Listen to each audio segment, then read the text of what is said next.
é um prazer estar aqui de novo. Estamos agora realizando, na verdade, o nosso primeiro evento digital. A gente até agora teve painéis específicos, teve painéis realizados virtualmente, mas agora, pela primeira vez, a gente está colocando um evento mesmo. São 2 dias com 4 painéis diferentes. A gente vai discutir o mesmo tema sob diferentes aspectos. Estamos falando do Teletime Tech, também é o primeiro evento que a Teletime organiza, focado, né, na discussão de um aspecto tecnológico. Esse ano, como não poderia deixar de ser, a discussão ela tem como pauta central o 5G, e a gente vai abordar durante esse evento vários aspectos dessa tecnologia, passando por questões regulatórias, questões de espectro, questões de compartilhamento, questões de tendência tecnológica, questões de tendência de mercado, de modelos de negócio, enfim. Ao longo desses 2 dias e dessas 4 sessões, acontece uma agora de manhã, uma outra mais para o meio da tarde de hoje, depois amanhã nos mesmos horários, pela manhã e no meio da tarde. A gente vai ter um conjunto de participantes, debatedores e palestrantes que vão trazer uma visão bastante ampla daquilo que a gente entende que seja o mais relevante para se discutir agora, se pensar no cenário do 5G. Claro que esse evento ele foi pensado num contexto pré-pandemia, então a gente tinha algumas perspectivas, alguns cenários que se desenvolveriam ao longo do ano, e por conta de todo esse novo momento que o mundo está vivendo, algumas coisas precisam ser repensadas, mas nada impede que a gente continue trazendo essa discussão sobre o cenário do 5G e sobre o que isso vai provocar tanto para o setor de telecomunicações brasileiro, quanto para toda a economia, o impacto que isso vai ter de uma maneira geral nas verticais de negócio, nas redes privadas, enfim. Existe uma série de aspectos que a gente precisa abordar e que vão ser tratados nesse Teletime Tech ao longo desses 2 dias. Então, muito bem-vindos, agradeço a audiência de todos, agradeço a presença de todos. A gente começa nessa nossa primeira mesa falando sobre estratégias, serviços e diferenciais do 5G. Então, a ideia nessa primeira sessão é que a gente possa falar um pouco sobre aquilo que já se aprendeu de experiências em outros países com relação à chegada do 5G, o que está dando certo, o que não dá, ou quais são os modelos de negócio que estão se desenvolvendo de uma maneira mais eficiente, aqueles que se mostram mais desafiadores, enfim, a experiência já acumulada das operadoras e dos fornecedores nos diferentes casos, mas a gente vai falar, obviamente, de cenários brasileiros. Entender quais são os principais caminhos, quais são as principais tendências, por onde que as operadoras brasileiras vão começar a explorar o 5G, por onde que os fornecedores brasileiros entendem que seriam os melhores caminhos. Vamos ter também a presença de um regulador nessa mesa, porque existem alguns aspectos regulatórios, inclusive para o desenvolvimento dos modelos de negócio que passam por essas questões envolvendo a Anatel. E a gente tem um painel bastante amplo, com diferentes pontos de vista. A gente tem a presença do Nilo Pasquale, que é superintendente de planejamento regulatório da agência.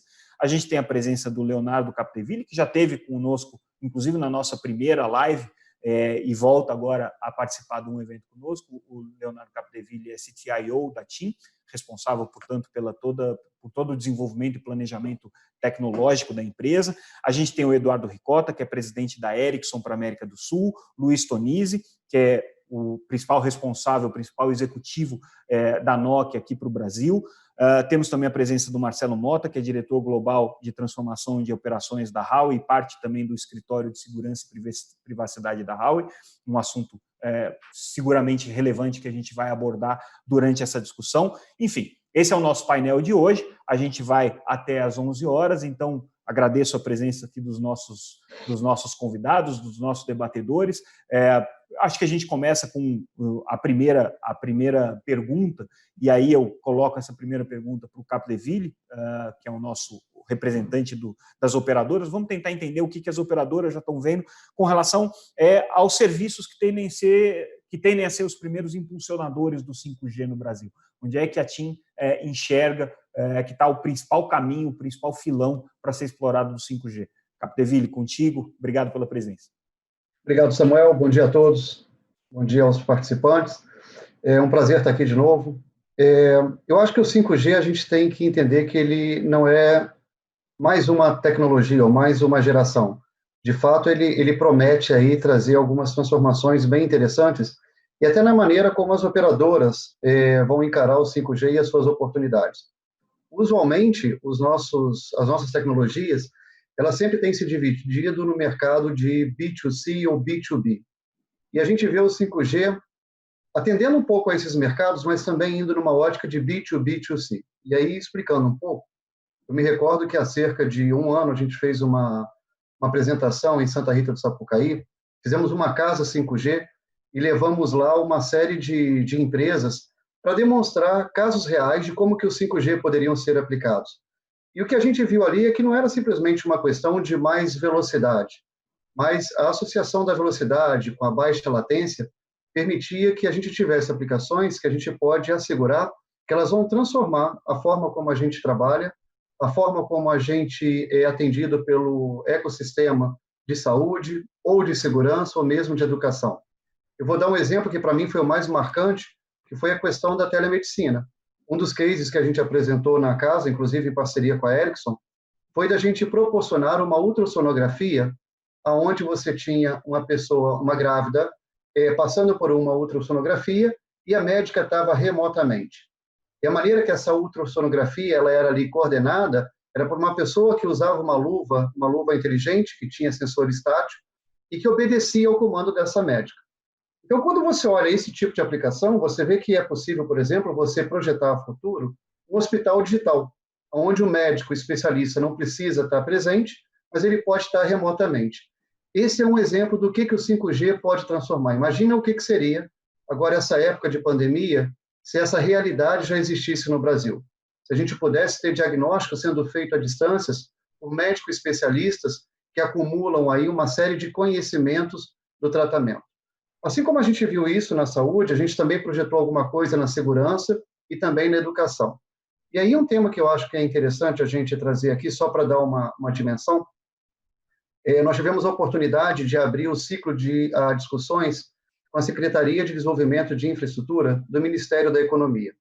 E aí foi interessante porque a telecomunicações foi o primeiro setor que eles abordaram nesse ciclo que está sendo semanal do Ministério. E ali a gente discutindo, vimos o seguinte, no levantamento do próprio Ministério da Economia, ele previu que o impacto da produtividade no Brasil até 2035, pelo 5G, é estimado em 249 bilhões de reais. Sendo que desses 249 bilhões de reais, só 20 bilhões são diretos no setor de TIC.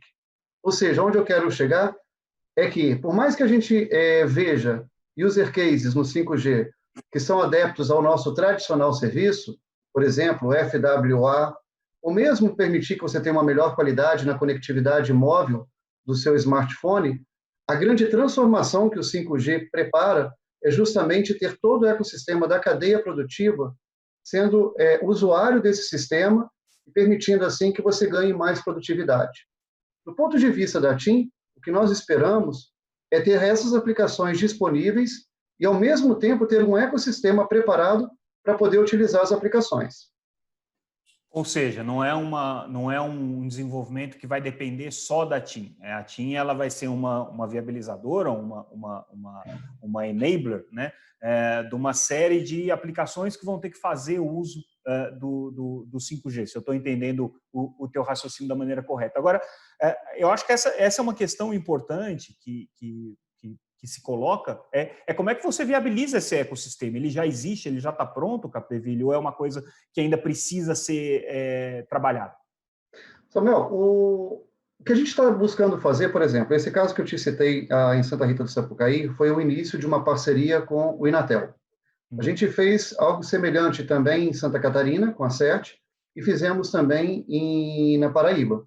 E aí a ideia é que a gente comece a criar esses ecossistemas, porque o que você está abordando é correto, a tecnologia por si só, ela não causa essa transformadora, ela é um meio viabilizador. Ou seja, se a gente não começar desde já, pensar em user cases, pensar em desenvolvedores no nosso sistema local, a gente vai ter muita dificuldade em fazer com que essa adoção, de verdade, ela aconteça num tempo mais rápido.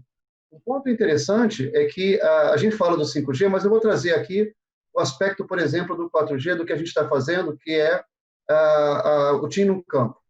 Hoje nós temos uma parceria, e aí citando a Nokia, que é a nossa parceira nessa linha, nós já cobrimos, já com o 4G, em termos de cobertura dedicada para o agronegócio, cerca de 5 milhões de hectares. Isso dá mais ou menos 5 mil quilômetros quadrados.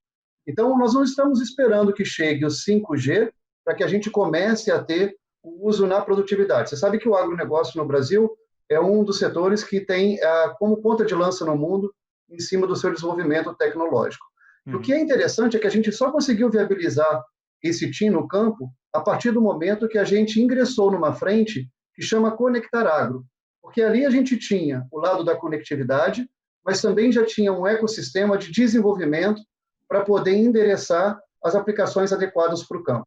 Eu acredito que com o advento do 5G, assim como a gente tem o Conectar Agro, nós vamos ter o Conectar Cidade, para uso do Smart City, o Conectar Saúde, para poder falar de telemedicina, o Conectar Educação, para poder permitir que você tenha essa educação à distância com melhor qualidade.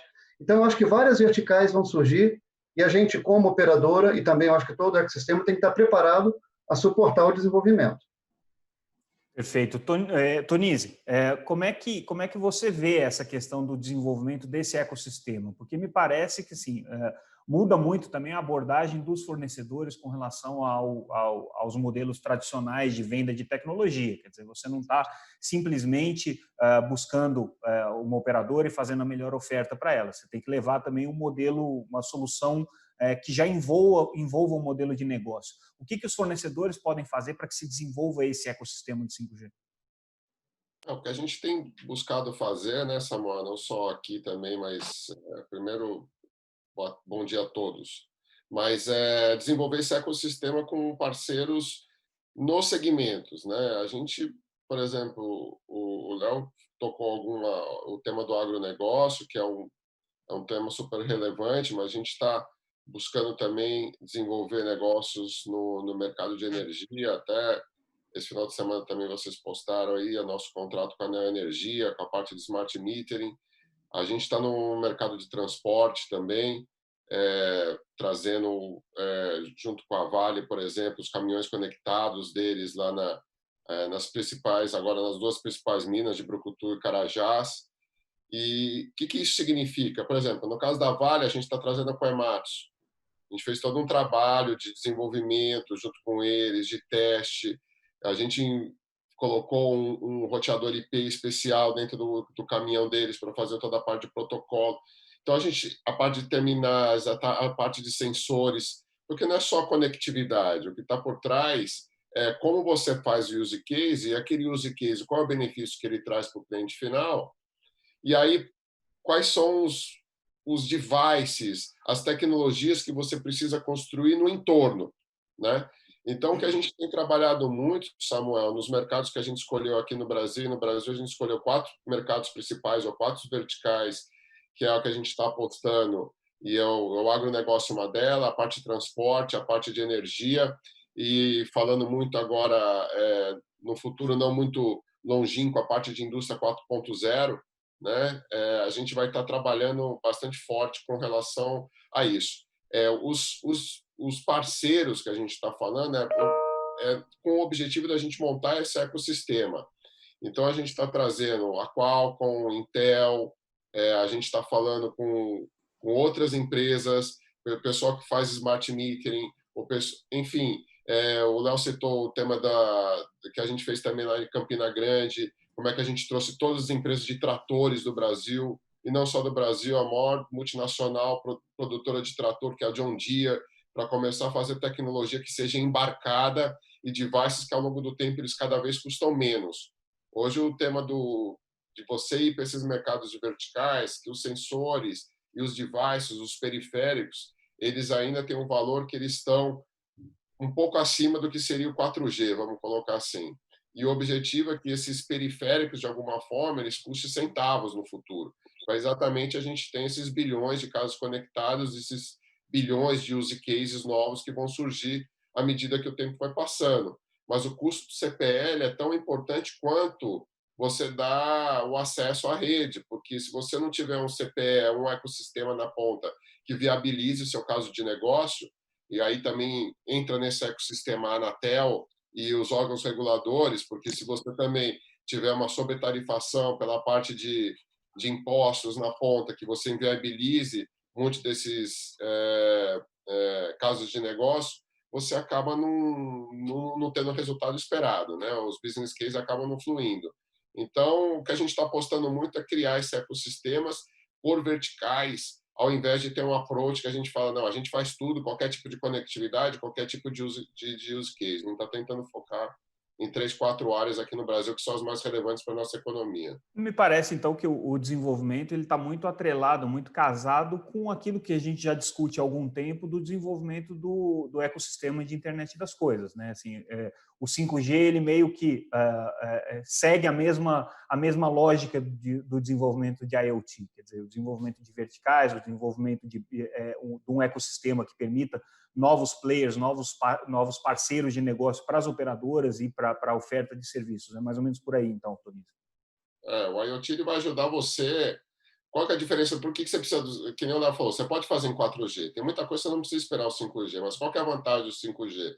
O 5G, em vez de você pegar uma herb e conectar 1000 coisas, no 5G você vai conectar milhares de coisas, né? Ela é exponencial e tem alguns casos de negócio que você precisa de uma latência e um throughput maior. Então, você vai ter esse casamento entre do 5G, eu sempre falo dos 3 uns, né? 1 giga de velocidade, 1 milissegundo e 1 milhão de coisas conectadas por quilômetro quadrado. Então, quando você junta esses 3 uns juntos, você precisa do IoT, né? Então, o IoT ele vai ser um enabler desse conjunto de 1 milhão de coisas conectadas. Mas tem um monte de coisa por trás disso. Não é só sair conectando e que no final tudo vai dar certo. Você precisa criar um ecossistema. Ricota, o que vocês viram até agora nesse tempo em que o 5G já é uma realidade em vários mercados, e a Ericsson, obviamente, está acompanhando isso de perto? O que vocês viram que deu certo? Olha, o que a gente tem visto, primeiro, bom dia a todos, é um prazer estar aqui com vocês para falar do 5G. O que a gente tem visto, cada mercado ele tem desenvolvido de uma forma diferente. Então, eu acho, voltando lá ao ponto da sua pergunta, Samuel, eu acho que a primeira coisa é que o 5G ele vem em 3 camadas, isso que a gente tem visto em outros países. Primeiro, ele vem para a demanda, né, exponencial do mobile broadband, você precisa reduzir o custo imediatamente, né, porque o custo do gigabit na rede, porque existe uma aceleração muito forte, né, um crescimento grande de dados na rede, o Léo sabe disso. O segundo, a gente tem uma aplicação grande de Fixed Wireless Access, que a gente vê em alguns países. E, por último, a gente vê, como foi bem explorado aí, as verticais, né? E o que acontece? O 2G, 3G, 4G, eles foram feitos, né, para uso de pessoas, smartphones. No 5G, ela é a expansão da digitalização para o agronegócio, para a saúde, para a educação. A gente viu aí alguns exemplos dados, realidade que a gente já tem. Educação, principalmente, hoje em dia, né, você vê quase todo mundo trabalhando à distância e estudando à distância. Nós fizemos uma outra demo muito bacana aqui no Brasil por holografia. Então, a gente fez um show no Allianz Parque, onde você tinha toda a banda dando um concerto ali no Allianz Parque, e uma pessoa da banda a 15 quilômetros de distância tocando por holografia. Então, imagina isso replicado à educação, né? Então, eu acredito que o ecossistema, como a gente falou, o 5G ele viabiliza, porque primeiro vem a tecnologia, depois vem a disrupção através da inovação, e depois vem a legislação, sempre segue essa sequência. Se a gente olha aí todos os serviços disruptivos que a gente tem na cadeia, ele sempre segue essa sequência e não vai ser diferente no 5G. Então, eu acredito que e esse ecossistema, a gente está criando através de alguns algumas parcerias que a gente tem, por exemplo, o Inatel, que o Leonardo deu o exemplo, é um caso de parceria. A gente tem a Exalc, a gente tem 6 startups que a gente está fazendo parceria com eles lá, já tem há 1 ano e meio. Então, você vai criando, mas muito, Samuel. Eu acredito que vai vir de fora para dentro. Por exemplo, isso aconteceu no 4G. O 4G foi colocado lá em 2010, né? Nas primeiras redes foram nos Estados Unidos, e o que apareceu? Apareceu, por exemplo, o Uber. O Uber não existiria se não tivesse a rede 4G. Então, só foi possível porque foi instalada uma rede 4G. E isso vai acontecer no 5G também. Streaming de vídeo e de áudio, né, com o Spotify, a mesma coisa. Então, eu acredito muito que o ecossistema tem uma parte que ele está dentro, né, do nosso ambiente, e tem a grande maioria está fora do ambiente de telecom. Ô Mota, o que a Huawei já viu que funcionou no 5G? Eu achei que a resposta imediata de todo mundo aqui nessa mesa fosse ser no sentido de, olha, o 5G no Brasil vai ser começar como uma opção de acesso fixo móvel, né, o fixed wireless. E não foi o que eu ouvi até agora, né? Mas a gente vê que alguns mercados se desenvolveram meio por esse caminho. O que vocês viram acontecer com relação ao 5G até agora? Bacana. Bom, prazer estar aqui com vocês, amigos de longa data aí do setor. Obrigado aí pelo convite. Eu concordo com o Ricota que, na verdade, o 5G ele vem para que a gente transforme o nosso mundo, né, acelere essa transformação em direção a uma sociedade completamente digital, tá? Então, isso passa por conectividade e isso passa por todas as aplicações que já conhecemos acontecendo de forma digital, como a gente vê hoje e até percebeu isso mais claramente em função dessa pandemia, né? Quão dependente hoje a gente já está do mundo digital. Começando por conectividade, eu acho que existe sim, Samuel, um gap grande, inclusive dentro do nosso país, em relação à experiência, à quantidade de acessos e a experiência que a gente fornece para os nossos usuários, tá? E eu acredito que o 5G possa vir justamente para preencher essa lacuna, tá legal? Particularmente em relação ao FWA, vou te passar um número que eu coletei aqui, que eu achei muito interessante, que na Alemanha, em 2017, foi feita uma estimativa ali pela Deutsche Telekom, qual que seria o investimento para levar fibra para as 41 milhões de residências que eles têm lá. E chegaram a um valor absurdo, de 72 a 96 bilhões, tá? E que, portanto, seria impossível eles estenderem, levarem fibra para todas essas localidades. E numa comparação entre o investimento feito por fibra e o investimento feito por micro-ondas para chegar a esses usuários finais, foi verificado que o custo, o CAPEX por usuário, no caso do 5G, seria um CAPEX 2 vezes menor do que o CAPEX associado à fibra e 5 vezes menor ao CAPEX associado a micro-ondas. Portanto, o FWA sim, um caso bastante importante que pode permitir que a operadora chegue a esses diversos usuários com serviços de mais alta taxa e um SLA mais elevado, tá? Então, no que diz respeito à conectividade, eu acho que o Brasil, eu acho que isso vai ser um caso bastante importante aqui no Brasil, tá? Agora, obviamente, nós temos um desafio, antes de chegar no 5G, nós temos um desafio de cobertura, temos um desafio de experiência, né? Temos aí 2.000 habitantes por estação rádio base no Brasil versus 400 habitantes por estação rádio base numa comparação com o mercado chinês. Tá? Então, independentemente do 5G, a gente tem esse desafio, né, de poder conectar melhor o nosso país, e o 5G, com todas as suas capacidades, uma melhor experiência uma melhor eficiência do espectro, pode vir ajudar a gente a otimizar esses investimentos, né, e levar a conectividade para todos os campos. Agora, obviamente, e a gente está falando apenas do começo do 5G, todos aí falaram a respeito das diversas verticais.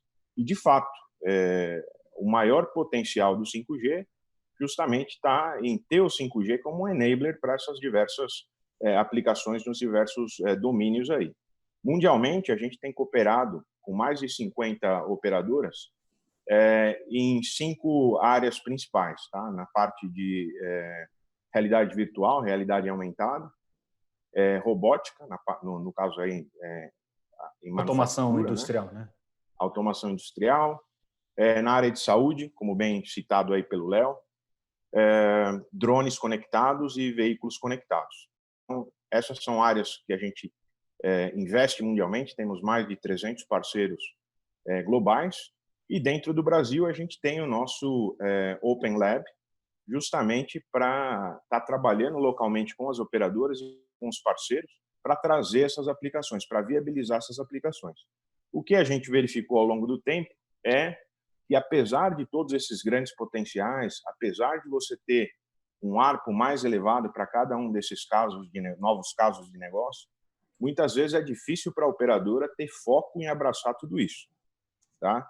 Então, o que a Huawei fez foi que a gente tem a nossa plataforma de Public Cloud, e é um espaço justamente para a gente poder estar operando com os diversos parceiros do mercado para trazer essas aplicações e viabilizar essas aplicações para os nossos diversos clientes, no caso, operadoras e empresas aí. Agora, deixa eu te perguntar uma coisa, Mota. Você mencionou todas essas vantagens que teria especificamente na questão do FWA em termos de ganhos de custo, e nessa parte a gente não discute. Mas as outras coisas, precisa do 5G para você desenvolver, ou você acha que hoje com 4G já é suficiente desenvolver essas outras áreas? Claro que realidade aumentada e realidade virtual ainda são poucas as aplicações, mas também tem pouca aplicação wireless para isso, né? Normalmente você faz isso já conectado num ambiente com fibra e tudo mais. Existe realmente a necessidade do 5G para o desenvolvimento dessas outras verticais? Olha, é possível você fazer diversas dessas aplicações já no ambiente 4G ou 4.5G. Tá? A gente não precisa esperar chegar ao 5G, como bem foi colocado aí pelo Leonardo. Agora, em função da eficiência energética, em função do throughput associado, em função dessa baixa latência, existe uma série de novas aplicações que a gente pode viabilizar, né? E daí todo o interesse de você já começar a atuar nesse mercado na área do 4G e trazer os benefícios do 5G para melhorar a experiência e para viabilizar esses novos casos de uso aí, tá? Deixa eu comentar uma coisa. Desculpa. Opa. Só um exemplo. No caso de câmeras conectadas, hoje a gente tem uma série de experiências com câmeras móveis conectadas, e que isso, obviamente, poderia ter sido feito por meio de outras tecnologias, mas nas nossas comparações, o custo, a qualidade de serviço, etc., obviamente, nem chegam perto do que é oferecido pelo 5G. Daí a preferência de você estar atuando com 5G. Tá? Samuel, se me permite, claro. Uma coisa que todos nós estamos falando aqui é que a gente vai precisar de dar mais capacidade, né? Tanto em conectividade, como também de dispositivos, como também em volume de dados. E uma coisa que a gente não pode esquecer é que o 5G está associado a novo espectro. E a gente precisa também de espectro para ter capacidade. Então, essa pergunta sobre, mas dá para fazer no 4G? O 4G, daqui a pouco, ele começa a chegar num certo limite de utilização pelo espectro que ele tem disponibilizado. Então, a gente não pode esquecer que a vinda do 5G, junto com ele, vem também novo espectro, que significa ter mais capacidade disponível para o uso do wireless. Exatamente. Então, por exemplo, quando a gente fala lá do espectro de 3.5, mesmo em millimeter wave, ninguém pensa em usar esse espectro para fazer um deployment de 4G. Então, eu acho que a gente tem que lembrar que, associado ao 5G, ele também está sendo, vamos dizer assim, uma oportunidade de você trazer mais espectro e usar esse espectro com mais eficiência. Entendi. Não, então, assim, na verdade, quando eu provoco essa questão de, mas precisa do 5G para fazer isso, o que você está me dizendo é que, olha, não é só que precisa do 5G, você precisa ampliar a quantidade de espectro para tudo, não é só para o 5G especificamente. Mas aí eu te provoco, Capdeville, assim, até que ponto o 5G é determinante para o desenvolvimento desses mercados que a gente está falando, tirando o fixed wireless, que esse realmente me parece que existe um ganho aí substancial. Não é possível fazer uma migração para isso só a partir do 4G? Não, eu acredito que não. Eu vou voltar um pouquinho, vamos olhar para o passado, né? O que aconteceria com as redes se a gente tivesse a explosão de tráfego atual e o 4G não existisse? A gente tivesse sobre o 3G? Teriam colapsado. Ou seja, de fato teriam colapsado. A gente não suportaria o tráfego atual de dados que as redes cursam se a gente ainda tivesse sobre o 3G. Da mesma forma, se a gente só depender do 4G, no espectro que ele atua, para suportar todo o tráfego que é estimado para frente, como bem disse aí o Ricota, a gente ainda tem um crescimento exponencial de tráfego, estima-se cursar de 8 a 10 vezes mais tráfego de dados daqui a 10 anos. Se você projeta isso sobre o 4G, você vai ter muita dificuldade. Temos que lembrar que o 4G, o máximo de banda que ele permite lidar ali, são 20 MHz. No 5G, a gente fala de 100 MHz a 200 MHz. Tudo isso, no final, significa capacidade. Então, é fundamental que você consiga dar capacidade. Além dessa capacidade que o 5G traz, tem determinadas aplicações que são muito determinantes do tema da baixa latência. Você tem o tema da telemedicina, onde você tem esse exame feito remotamente. Se você não tem uma baixa latência, você não consegue conduzir o exame. A gente está falando sobre a questão de carro autônomo, ou você poder operar remotamente uma máquina, seja numa mina, ou seja no campo para fazer uma colheita remota. Se você não tem a baixa latência, você vai mandar um comando para a máquina agora e ela só vai responder mais tarde. E aí, mais tarde, é tarde demais. Então, se você quer ter essa operação remota, você vai precisar da baixa latência. Então, existe uma série de user cases que a latência é determinante, e aí você obrigatoriamente precisa do 5G, e outros que talvez a latência não seja determinante, mas para você lidar com esse volume de conexão, esse volume de dados, você vai precisar, sim, de uma tecnologia que seja mais eficiente e que consiga dar esse throughput de maior capacidade. Perfeito. Oi, Ricardo, diga.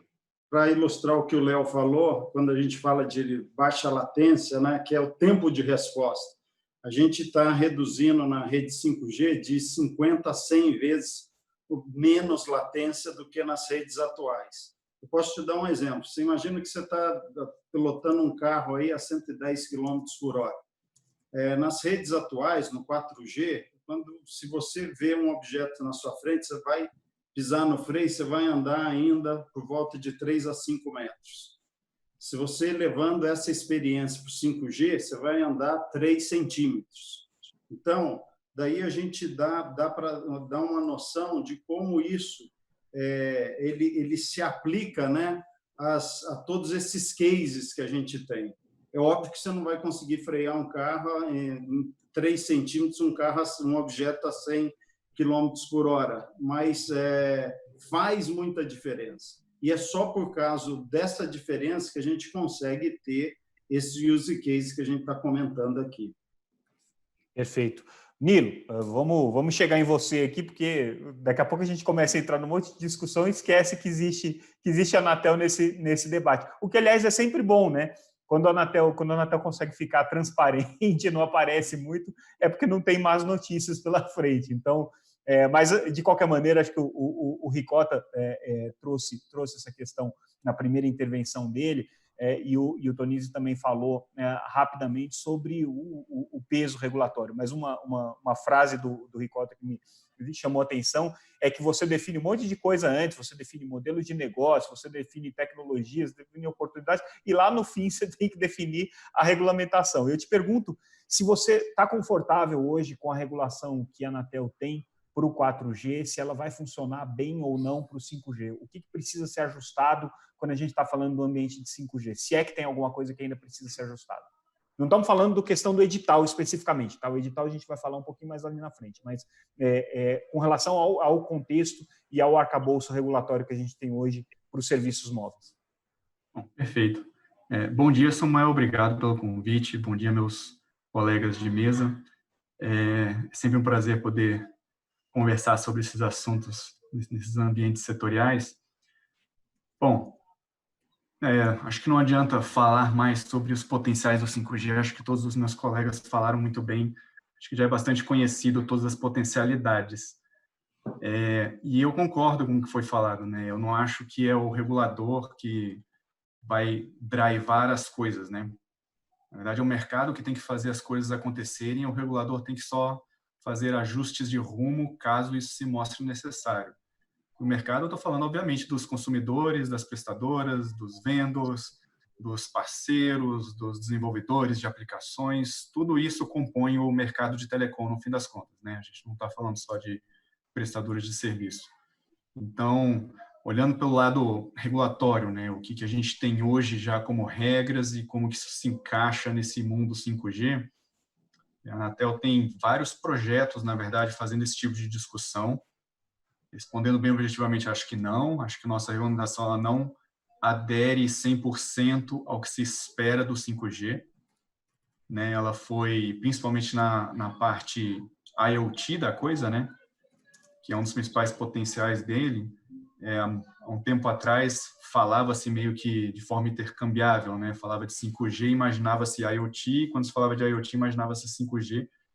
Mas isso não é a mesma coisa, né? Como ficou bem claro aqui, a gente já tem IoT rodando, né? A gente tem muitas outras coisas que provavelmente não conseguem rodar no 4,5G, provavelmente só precisa do 5G para isso acontecer, principalmente aplicações de baixa latência. Mas o IoT, como uma das grandes vertentes do potencial do 5G, ele já existe, já dá para desenvolver muita coisa no que a gente tem. Tem uma série de limitações, por óbvio, e focando especialmente no IoT, a gente tem um problema ou dificuldades regulatórias com relação a esse aspecto. E um deles já foi, inclusive, mencionado, que está na parte de tributação, e essa é uma que a gente já fala há muito tempo, inclusive, né? Pensando em massificação de dispositivos, falando de milhares e milhares de dispositivos pendurados numa única herb, esse tipo de coisa. Então, estamos imaginando que, no total, teremos bilhões de dispositivos conectados. Hoje, pela legislação atual, cada um desses aí é uma estação móvel. Né? Na nossa linguagem burocrática, significa que eles têm que passar por um licenciamento, significa que eles têm que ser cobrado uma taxinha módica em cima deles. Né? A taxa do smartphone hoje é de 26, para eles é de 5, mas a gente já falou isso várias vezes ao longo dos últimos 3, 4 anos. Os R$5 inviabiliza muitas das aplicações que se imagina para o IoT. Né? Provavelmente para um carro conectado, R$5 num carro que custa 50, 100 mil reais não é tão problemático. Mas R$5 em dispositivos só de medição, que você vai espalhar milhares e milhares deles num campo agrícola, por exemplo, para fazer medição de solo, medição de salinidade, esse tipo de coisa, R$5 cada um provavelmente vai inviabilizar a aplicação que se imaginava. Então, é por isso que a Anatel sempre falou desde o início, né? Essa parte das taxas de Fistel que envolvem o IoT, elas têm que ser revistas. E revistas não é para baixar um pouco, é para baixar para zero mesmo. Né? A gente já temos projetos internos avaliando exatamente essas questões de como é que funciona a tributação. Só te interrompendo nessa questão da tributação, mas é que eu acho que é um aspecto importante para as pessoas entenderem que a legislação do Fistel, ela foi feita ainda na década de 60, né, originalmente, e ela partia do princípio de estações transmissoras e estações receptoras, mas assim, estações transmissoras na época você estava pensando numa estação de rádio, né, que transmitia um equipamento de altíssima potência e tudo mais. Nunca se ajustou a legislação do Fistel à realidade digital, que, na verdade, você está falando muito mais de volume de dados que você está transmitindo e de potências, às vezes, baixíssimas, né, que estão sendo feitas. Não seria possível, por exemplo, que o ajuste fosse feito não no sentido de você criar uma categoria específica para o Fistel, no sentido de esse tipo de equipamento paga muito pouco, mas você colocar na legislação específica que serviços que transmitem um volume muito baixo de dados ou com um volume irrisório de dados não se caracterizam como estações de transmissão? Na verdade, a gente tem um modelo curioso, né? O Fistel, ao fundo em si, ele existe há décadas e décadas, né? Da década de 60, quando saiu a LGT em 97, saiu uma tabelinha junto, né, que foi a revisão de todas essas taxas, e totalmente segregada por serviços, tudo divididinha, quando é serviço móvel, quando era serviço fixo, quando era radiodifusão, quando era serviço limitado privado. Para cada um desses tinha uma taxa específica. O móvel saiu com taxas, se estamos lembrando aí, 97, né, o celular estava longe de ser o que se imaginava que ele é hoje, né?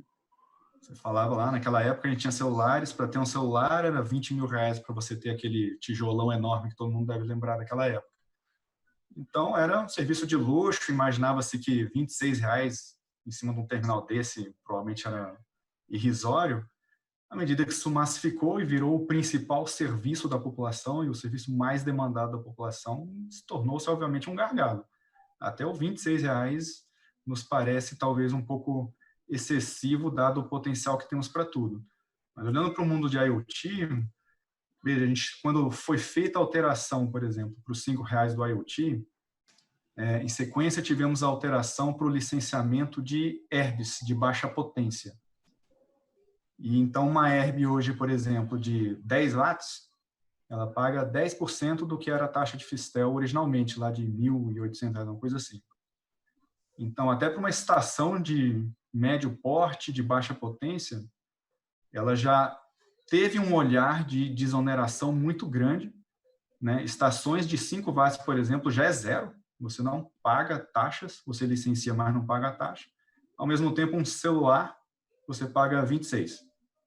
Né? E uma estação IoT, né? Um simples medidor com conectividade, você paga 5. Então está tudo distorcido. Enquanto que uma estação, uma herb, né, de 5 watts, você paga nada.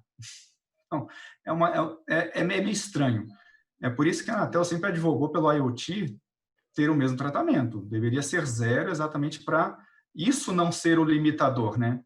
É muito ruim quando é o aspecto burocrático, vamos colocar assim, que é o limitador da inovação, que é o limitador do desenvolvimento das aplicações, né? Essas coisas, elas têm que ter o caminho fértil para poder aparecer. Então, se já de cara começa com uma taxa dessa, é meio inibidor de várias coisas.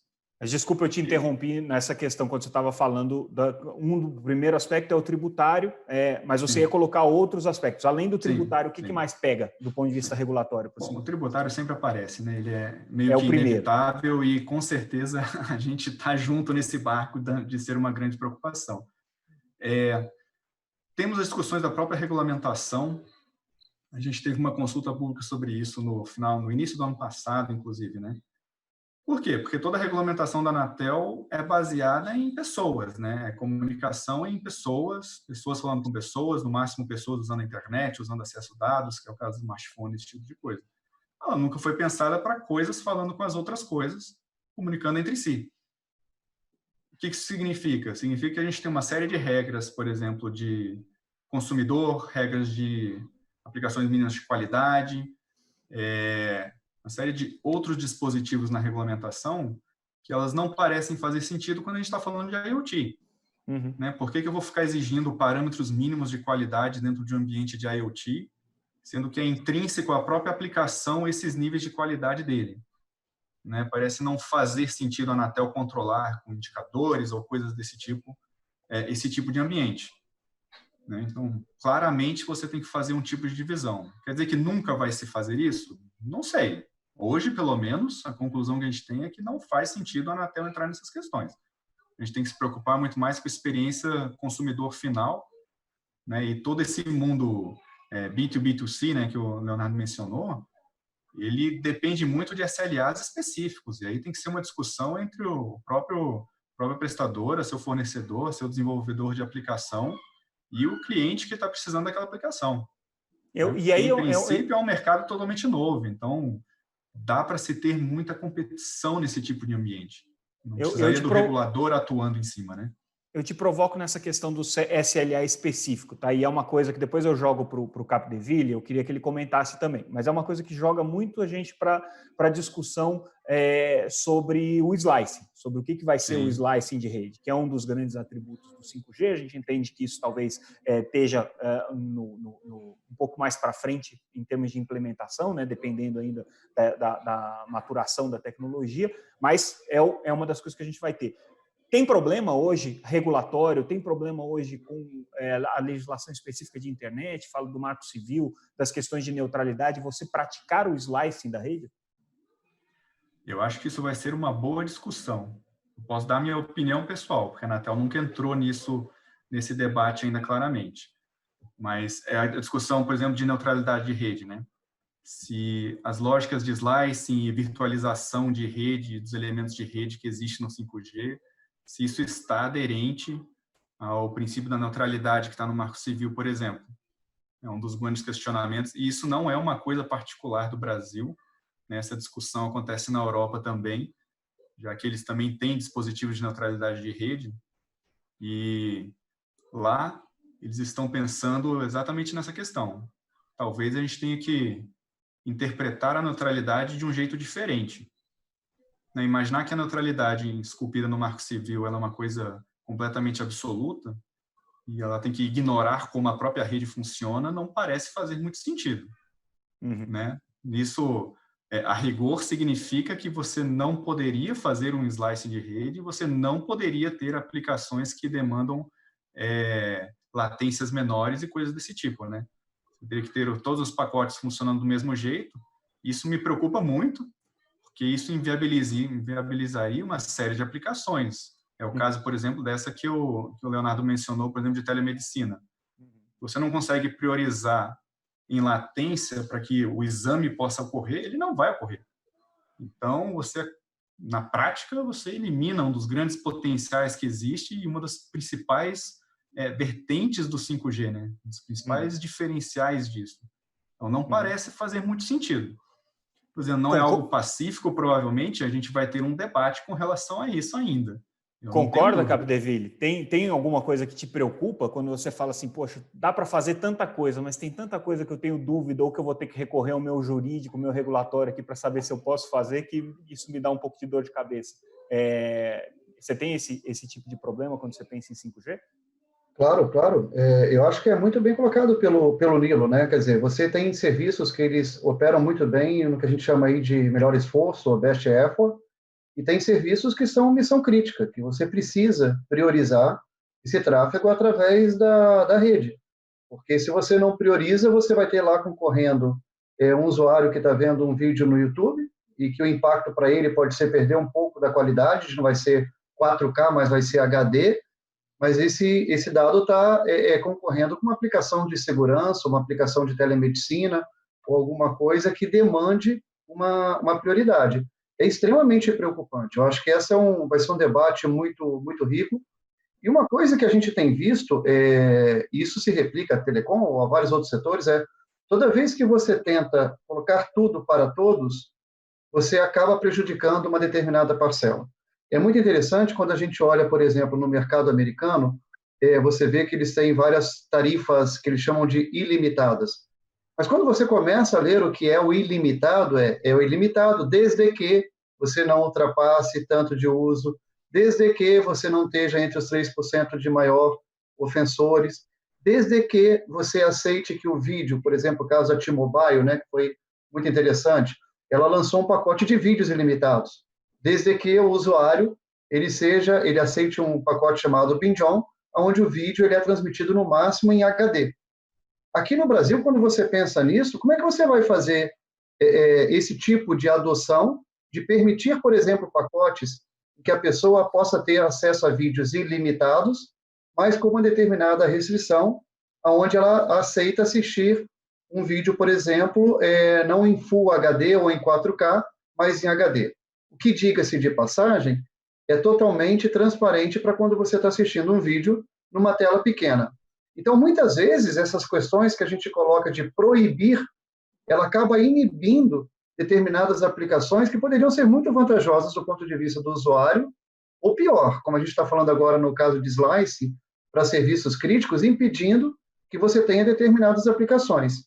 Então, eu acho que é um debate rico, é um debate que tem que ser levado a sério, mas é preocupante. E se você pega ao pé da letra o Marco Civil, de fato, essas aplicações mais críticas no 5G podem sofrer restrições ou uma insegurança jurídica muito grande se nós vamos poder ou não prestar serviços nessa linha. Lembrando que voz, por exemplo, né, a gente já tarifou por minuto, a gente já tarifou por minuto em horário diferente, depois veio o ilimitado da voz, em dados a gente já tarifou velocidade, a gente já tarifou volume, e aí o que traz de novo o 5G é que você começa a ter agora a questão de ter, além de volume e tempo, também a baixa latência ou a prioridade no tráfego de pacotes. Então, são mecanismos a mais que a rede vai permitindo que permita que você tenha valores diferentes para serviços que demandam aplicações distintas. Qualidade de serviço, né? Na verdade, você vai vender um serviço com diferenciais de qualidade. E isso é o que não se tinha até hoje no mundo móvel, né? Exatamente, exatamente. Potencialmente, né? Claro que não quer dizer que vai acontecer. Ricota, agora mudando um pouquinho de assunto, queria que você me falasse com relação à questão do tempo de maturidade do 5G. A gente nem começou essa discussão para valer no Brasil, ainda estamos aguardando aí a formatação do edital, o leilão acontecer, o tempo que as empresas vão levar para fazer os investimentos e tudo mais. O que você está projetando com relação ao amadurecimento do 5G no Brasil? Então, se a gente olha, no fim do ano passado, a gente tinha 13 milhões, mais ou menos, de assinantes 5G no mundo. Esse ano, a gente fez uma previsão, através da Ericsson, tem um relatório que a gente chama Ericsson Mobility Report, que sai 2 vezes por ano, e nele a gente traz algumas previsões. A previsão da Ericsson para esse ano é fechar mais ou menos 190 milhões de pessoas usando o serviço 5G no fim de 2020. E a nossa previsão para 2025 é 2,8 bilhões de pessoas. Então, a gente começa a ver, Samuel, que a partir de 2023 a gente começa a ter uma maturidade maior, mas é o que a gente discutiu aqui, né? Você traz a tecnologia e aí você vai penetrando, né, em diversos setores e eu acho que vai levar um tempo ainda para ter uma maturidade plena, vamos dizer assim, no 5G.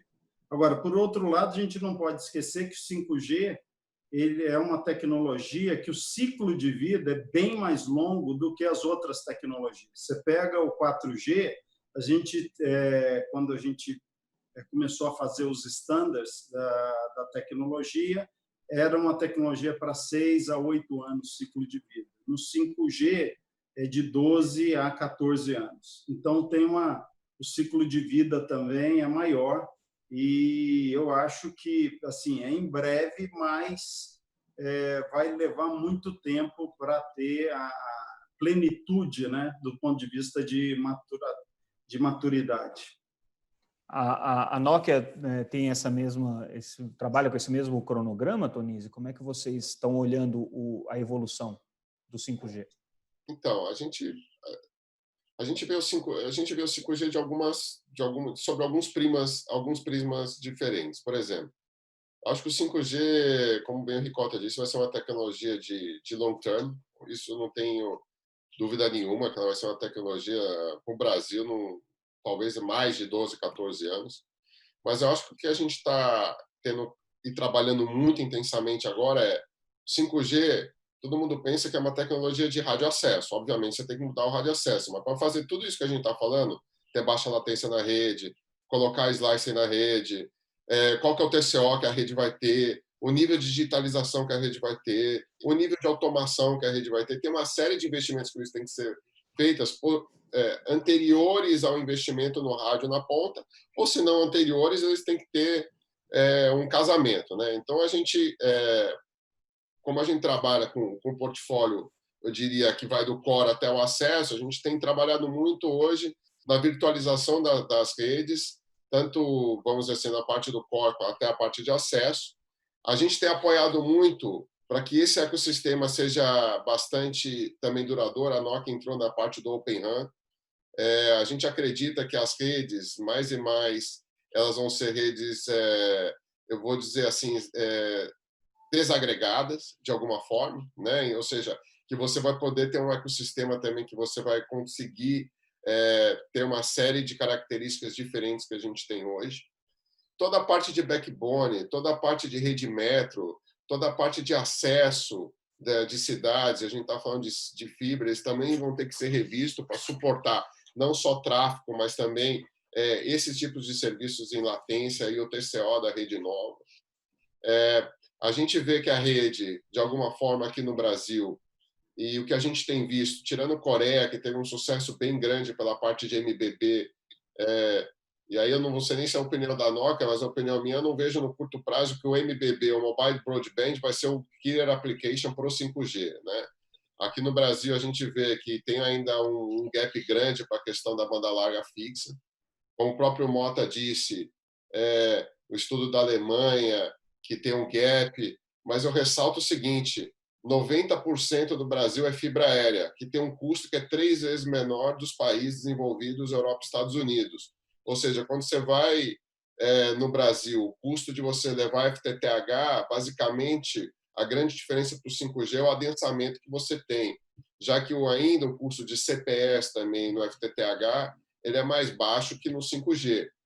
Óbvio que tem um turning point, o turning point está próximo, porque à medida que a tecnologia vai amadurecendo, e voltando ao seu ponto do amadurecimento, o custo do acesso ele vai abaixando, até você ter um turning point que talvez ele seja até menor que o FTTH hoje. Mas o custo de você passar fibra no Brasil, ele ainda, a fibra aérea, dependendo do adensamento, ele é mais baixo que o 5G. Então, o 5G no Brasil ele vai ser um complemento. Eu não digo que ele vai ser o único enabler, mas ele deve ser o complemento do FTTH como... E eu não sei, eu não sei como é que tá hoje, mas nos primeiras tecnologias que vieram de 5G, você ainda tinha um custo de operação alto, né, com um consumo elevado de energia, com a necessidade de você ter um adensamento muito grande, que isso continua existindo, né, das redes. Não sei se melhorou um pouco isso. Não, isso vai melhorando. Agora você vai partir, por exemplo, a gente vai começar a partir gerações de 5 nanômetros, 7 nanômetros na parte de RF, banda básica, você vai ter equipamentos de 5G menores, com menos consumo. A tecnologia vai evoluindo. Que nem o Ricardo falou, a gente está falando de uma corrida de 15 anos, não está falando não é um sprint de 1 ano, né? Aqui o negócio é ser fundista, não é Usain Bolt, quem corre os 100 metros mais rápido, é quem tem mais resiliência para correr a longo prazo, né? Então, o tema do 5G no Brasil ele está muito atrelado, principalmente no começo, né? Que eu acho que tudo tem seu tempo. Às vezes a gente está falando de uma tecnologia de aumentada, virtual, não vai acontecer logo no início. Talvez o killer application nisso vai ser a banda larga fixa. Existe ainda espaço para a banda larga fixa. MBB, para alguns tipos de aplicação, também vão ser legais, mas no final como é que a operadora vai rentabilizar isso? Ela vai trocar uma rede 4G e vai colocar o 5G. Então, essa por isso é a questão. Eu insisto o quê? Eu vejo etapas, né? Ou a Nokia vê etapas. A primeira etapa vamos falar assim, uma continuidade do business as usual, talvez, como o Léo falando, mudando um pouco os modelos de como trafega, de cobre por dados. Então, se eu tenho uma velocidade maior, o usuário tem uma tendência de pegar mais dados ou baixar mais dados e você consegue ter um revenue maior, que é o caso da Coreia. Segundo, FWA. A FWA ainda tem um espaço grande no Brasil, né? Você vê operadoras no mundo que estão investindo muito pesado na FWA como um complemento da FTTH, e quem não tem serviço de FTTH, obviamente, o FWA ele entra como um serviço natural e um novo revenue para a operadora. Terceiro, os primeiros use cases de IoT, né, de baixa latência. IoT que não precisa de baixa latência. Smart metering não precisa de 5G. Smart metering você tem, não precisa hoje, você passa kilobit por dia, não é nem megabit, é um string bits, de kilobit, que você não precisa nem de latência para nada, pode até demorar meia hora para chegar o dado, ou seja, não faz a mínima diferença, o que importa ali é a cobertura. E a gente tem 2 5Gs, não vamos esquecer, a gente vai começar, e depois tem as verticais. As verticais, o 5G vai habilitar o B2B violentamente, ou não o B2B. O B2B2C, quando você começa a falar de slice. Porque se você tem uma rede única, você consegue fazer slicing, você vai dar um serviço de MBB, banda larga fixa, e ao mesmo tempo você vai atacar as empresas e dar serviço para as empresas. Só que você tem um outro 5G, que é um 5G ainda do Millimetric Wave. Então a gente vai começar o 5G de 3,5, redes privadas, IoT, banda larga fixa, mobile broadband, vídeo 4K, stream, alguma coisa de realidade aumentada, serviços de baixa latência, e depois você vai, mais para frente, que eu acho que ele vai caminhar num tempo de um 5G um pouco mais longo, que vai ser o 5G do Millimetric Wave. E aí sim, no Millimetric Wave você vai conseguir latências menores de 1 milissegundo, talvez, né? E você vai ter um throughput que você não vai ter no 3,5, porque o 3,5 você está falando de 100 megas, né? No Millimetric Wave você está falando de 400 megas, né? E aí você vai jogar outro jogo, né? Então, quando a gente fala de 5G, a gente não está falando só de um negócio estanque, 2, 3 serviços agora. Você está falando de uma coisa que é evolutiva, vai entrar outras frequências que vão ter outros casos de uso, enfim, vai inteligência artificial por trás, tem um monte de coisa. 2 comentários. Diga. Não, é bem rápido. Esse ponto que o Toninho está levantando é interessante, porque é o seguinte, a gente sempre falava no 4G, quando a gente foi lançar o 4G, todo mundo fazia a mesma pergunta, qual que é a killer application do 4G? E a gente errou, mas erramos todas. O Léo sabe disso, a gente conversava bastante, a gente errou tudo que a gente tinha previsto. E no 5G eu não acho que vai ser diferente, entendeu? Porque lá no 4G, a gente jamais imaginava que streaming de vídeo, de voz, seria um killer application, que é hoje. Então, por isso que tem o Netflix, o Spotify, Airbnb, Uber, ou seja, jamais a gente imaginava que eram essas aplicações que ia ser o enabler em cima do 4G. E no 5G vai ser diferente. Eu acho que a gente falar, olha, qual que vai ser o killer application, nós vamos errar, mas muito feio. Esse é o primeiro comentário. O segundo é o seguinte, a maturidade, principalmente no país, vai entrar num outro tema, que é o seguinte, que é o custo do espectro. A gente sempre fala, não adianta, se a gente colocar o custo do espectro super alto, o poder de investimento vai ser muito menor e nós vamos levar muito mais tempo para atingir a mesma maturidade que a gente vai atingir aí em outros países. Primeiro, porque a gente está um pouco mais atrasado do que os outros, mas é um atraso pequeno, eu acho que não é nada grave, mas tem a questão do custo, porque se você coloca um custo muito alto com o espectro, obviamente vai ter menos investimento na infraestrutura e, obviamente, a maturidade ela vai ser postergada.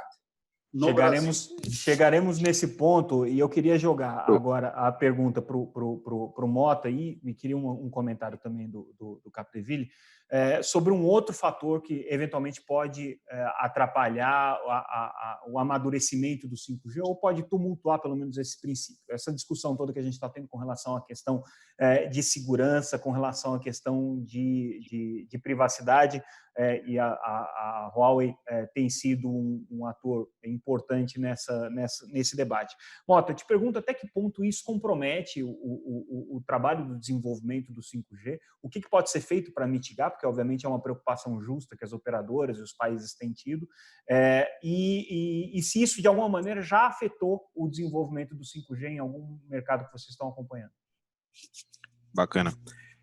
Bom, deixa eu fazer um link dessa sua pergunta com a pergunta anterior a respeito da evolução do 5G no mundo. Tá?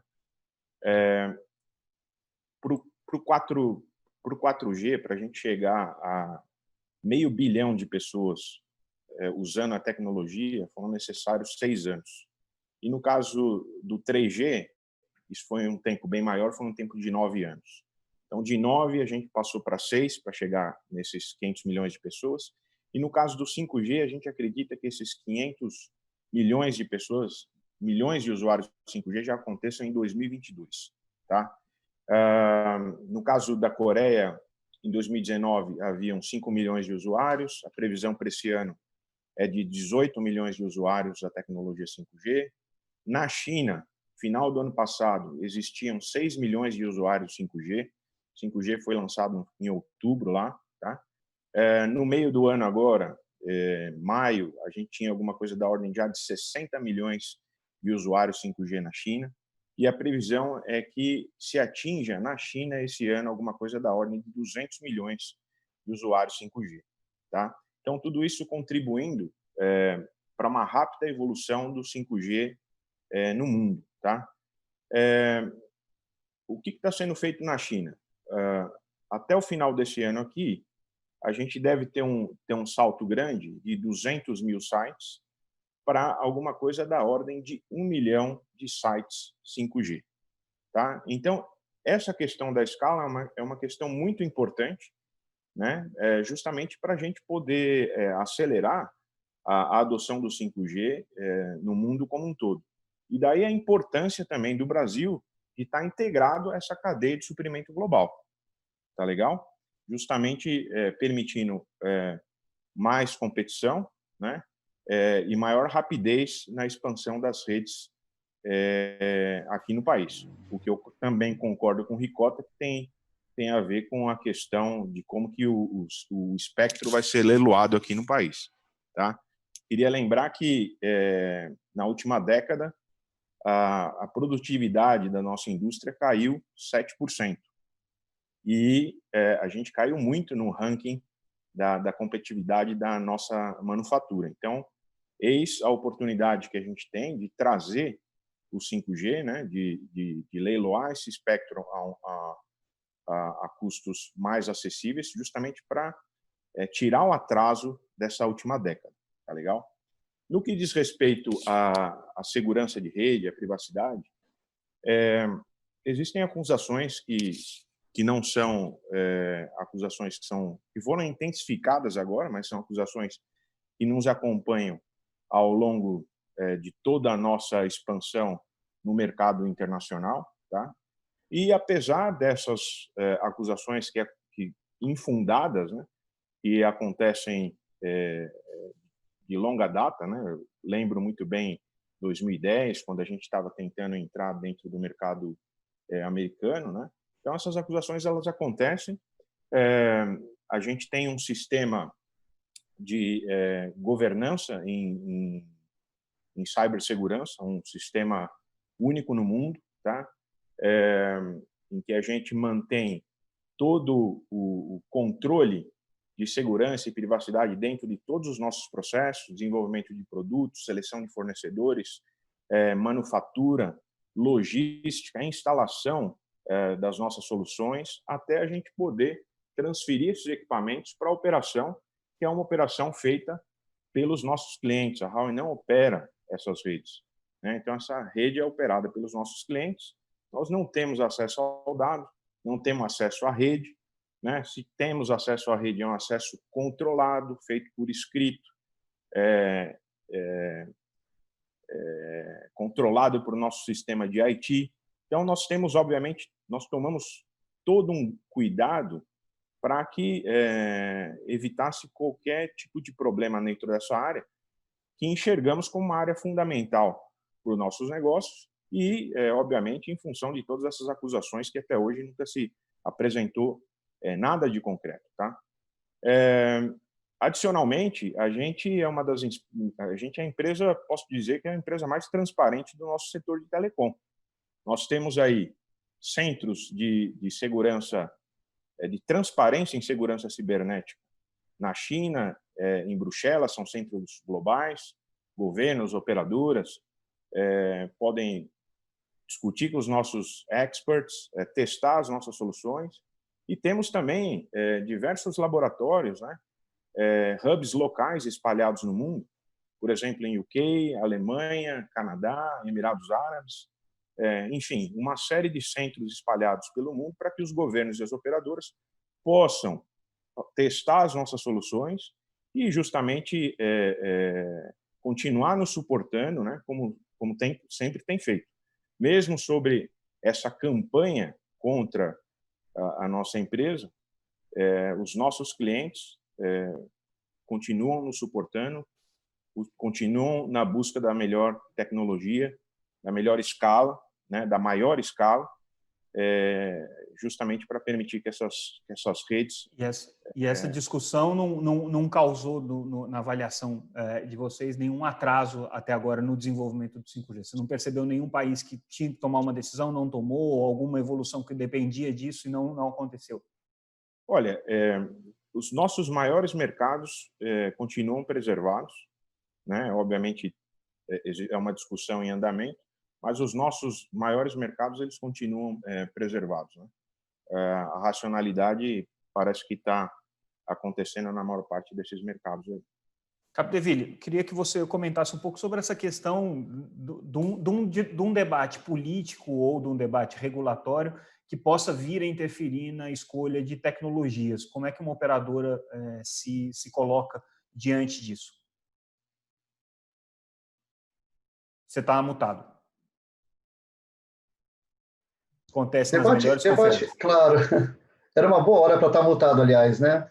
Mas debate político não é uma coisa que está na nossa mesa, né? Então, isso é outra esfera, é outra mesa que se discute. Então, a gente nem entra nessa questão.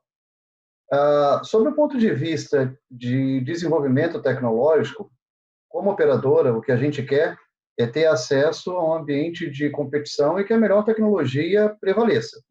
A gente sempre mira em como a gente consegue usar a melhor tecnologia em favor dos nossos serviços e dos nossos clientes. A questão de segurança, ela é notória. Assim, a gente realmente é uma preocupação que todas as operadoras têm. A gente está vendo agora o uso de telecom já numa outra, vamos dizer assim, um outro nível em relação à necessidade.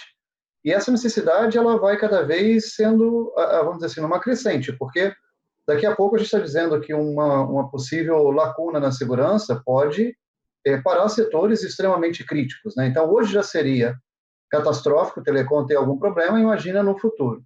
Então, como proteger as redes para evitar que a gente sofra ataques? Como que a gente mantenha a resiliência da rede, seja por um desastre natural, seja por um acidente ou por uma invasão, é algo que está permanentemente no nosso radar. Então, não é um tema menor a questão da segurança das redes. A gente trabalha com os fornecedores para tentar mitigar ao máximo esse risco e estar sempre em estreita colaboração e conversa com todos eles. E isso eu entendo que cada vez vai ser um debate mais crítico. Mas aí estamos dizendo sobre o ambiente tecnológico, né? Como que a gente prepara a rede para dar essa segurança também aos nossos clientes. O restante é outra mesa, aí a gente de fato não entra. Perfeito. Eu queria já começar agora, passar algumas perguntas que a gente está recebendo da plateia, aliás, orientar aqueles que estão nos assistindo. Se vocês olharem na parte de baixo da tela, tem um formulário para vocês poderem fazer as perguntas por escrito e elas chegam aqui para a gente. Alguns já sacaram isso, já fizeram as perguntas. Vocês vão ver também que tem um botãozinho de tradução simultânea, tá? Mas ele não está habilitado agora porque a gente não tem nenhum estrangeiro falando na nossa mesa. Isso vai funcionar para a nossa palestrante de amanhã, que só fala inglês, então a gente vai ter a tradução simultânea, então esse botãozinho, por enquanto, não se preocupem com ele, tá? Mas, enfim, já chegou uma pergunta aqui que eu queria colocar ela para o Ricota, e talvez o Tonizzi e o Nilo possam comentar. Eu não sei se já tem algum estudo nesse sentido, mas é uma pergunta bem interessante. Considerando a hipótese de você ter um leilão de espectro sem custo, tá? Zero, não paga nada pelo espectro, o quanto que isso pode agregar de valor adicional à geração de riqueza, ou geração de PIB, para uma operadora? Não sei se você já tem algum número específico sobre isso. Essa pergunta me vem com um exemplo do leilão de 700, né, em que foram pagos 9 bi, né, basicamente só para o Tesouro, né? Era um leilão totalmente arrecadatório. Se você não tivesse cobrado esses 9 bi, o que teria gerado a mais de riqueza? Ricota, você chegou a fazer alguma conta nessa linha? A gente tem alguns dados, né? A primeira coisa que eu queria colocar é o seguinte: se a gente olha desde a privatização, né, antes de 2000, se a gente soma todas as taxas ortogas pago pelos operadores até 2019, isso representa mais ou menos 5% de toda a receita das operadoras durante esse mesmo período de tempo. Se a gente olha o lucro líquido dessas operadoras nesse mesmo período de tempo, foi 3%. Então, hoje a gente cobra mais, o custo do espectro ele é mais caro do que o lucro líquido das empresas. Então, esse é um ponto, assim, aí, o segundo ponto é o seguinte: você pega, fazendo esse racional, a gente pegou 40 países e a gente começou a comparar o custo de espectro, levando a renda per capita de cada país. A gente pegou 40 países. O Brasil é o mais caro do mundo. Eu tenho esse estudo, foi feito aqui por nós, 40 países, pegando da Ásia até a América Latina, você pega, é o mais caro do mundo. Então, isso inviabiliza demais o serviço. E o que a gente viu, né? A gente viu o seguinte: cada vez que você tem 10% a mais de pessoas conectadas, se aumenta 10% o número de pessoas conectadas, você vai aumentar a arrecadação de impostos em 26 bilhões de reais em 5 anos. Essa é a conta que a gente fez.